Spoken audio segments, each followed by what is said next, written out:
In 1987, a 23-year-old Canadian man walked into the police station and said, "I think I've killed someone." The officers were stunned. He was not under influence of drugs or alcohol and had no history of violence. And yet, he had stabbed his mother-in-law to death and seriously injured his father-in-law.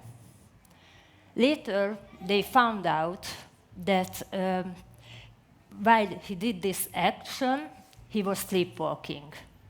The part of his brain which was responsible for movement was active. However, the frontal lobe, which is responsible for emotional behavior and decision-making, was completely asleep. Medical experts revealed he was unconscious during the act, so he was acquitted. This story shows us one thing crystal clearly. We believe we are always in control, but it's absolutely not true.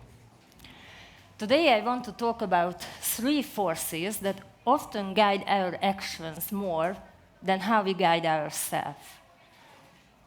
But before I tell you the first one, let me share some interesting statistics with you.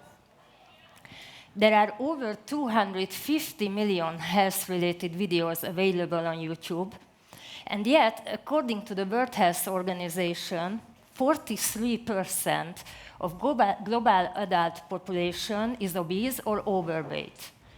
This is actually 3 times higher than in 1975. In 2022, Google's search for mental health returned 1.6 billion results.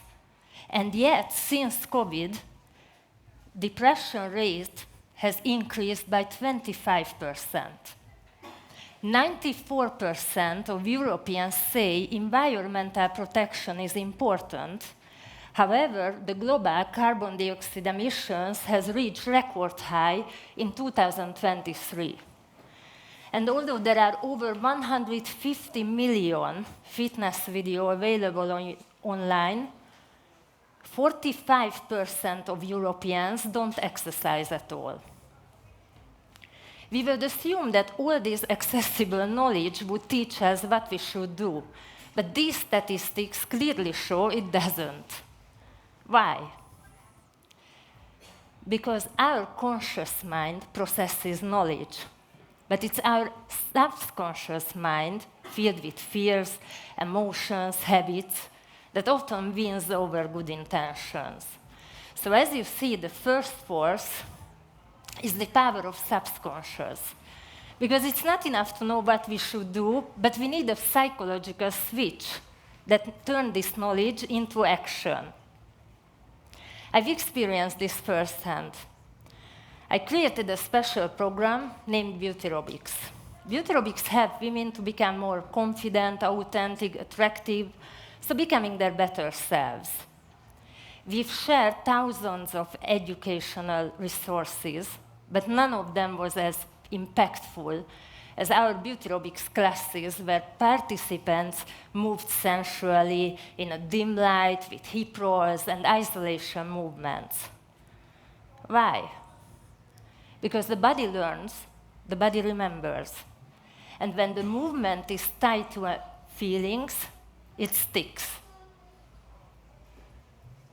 So it's really important that we need to know that these feelings can come. But let me tell you something. It doesn't just come from movement. Music matters. Movies matter. Every image, sound, or word you take in shapes your emotional world. So what you listen to, what you watch, and what you let into your daily life, it counts. Because the content you consume today shapes the person who you become tomorrow. And let me remind you something. If you are someone who is creating this content as a composer, movie maker, or as a content creator, please remember, you have a huge responsibility in shaping our society. And now, let's move on to the second force, which is our body. To explain this better, let me share 3 interesting stories with you. The first one is about a teacher who was outstanding until one day he became aggressive. He threatened students and made inappropriate comments. Later, an MRI revealed he had a tumor pressed his frontal lobe, and as I mentioned you before, this is part of the brain which is responsible for behavior. When the tumor was removed in a surgery, his aggression totally disappeared. However, a year later, a tumor regrew, as well as his aggression. A second surgery made him calm again. The second story is about Alissa Fonina, who is a top Canadian student aiming filming school, until one day he had a serious brain injury in a car crash in 2008. This totally changed her behavior. She became impulsive, hypersexual, and was not able to plan long-term anymore. He eventually started to work as a dominatrix. Later, experts find out she did not change her life because she wanted to, but because her executive brain function was damaged.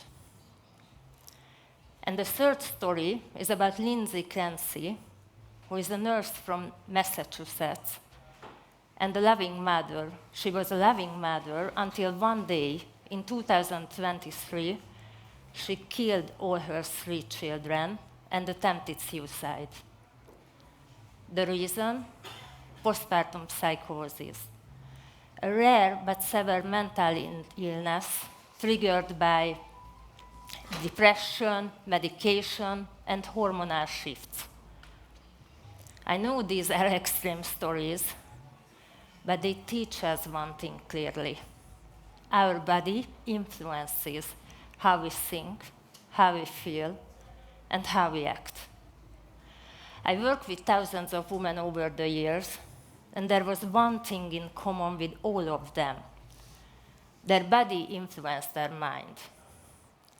Postpartum changes, hormonal shifts during menstruation, menopause did not just change them physically, but emotionally and mentally as well. Many of them thought something was wrong with them. But the truth is that their body changed the rules. Just imagine if you are hungry, overwhelmed, depressed, or you are hormonally imbalanced. Your brain goes into the surviving mode. And in that state, your decisions no longer reflect your true potential. And if you don't understand what's happening inside you, it's easy to blame yourself. So it's essential to understand. Your body cannot be an excuse, but it can provide explanation. And if you understand the shift, you can support yourself better through it.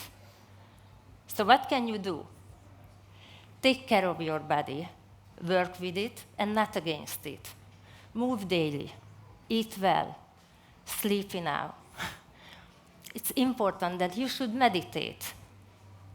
You should breathe deeply and seek help if needed. Because when your body calms down, your mind thinks differently. And this is not a spiritual fluff, it's a science.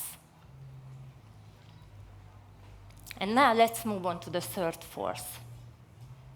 But before I tell you, let me share a personal story with you. As probably all of you remember, in 2020, COVID brought the whole world into a halt. Entire countries went to lockdown, public gatherings were banned, and the life as we knew before was totally stopped. Our beauty aerobics studio was shut down overnight. No explanation, no warnings, just we were told that we cannot open. A business, a team, a livelihood, all gone. and we didn't know what we should do. Many of similar business didn't survive, but we did. You know how? We adapted. People still wanted to go to the gym, just they were not allowed.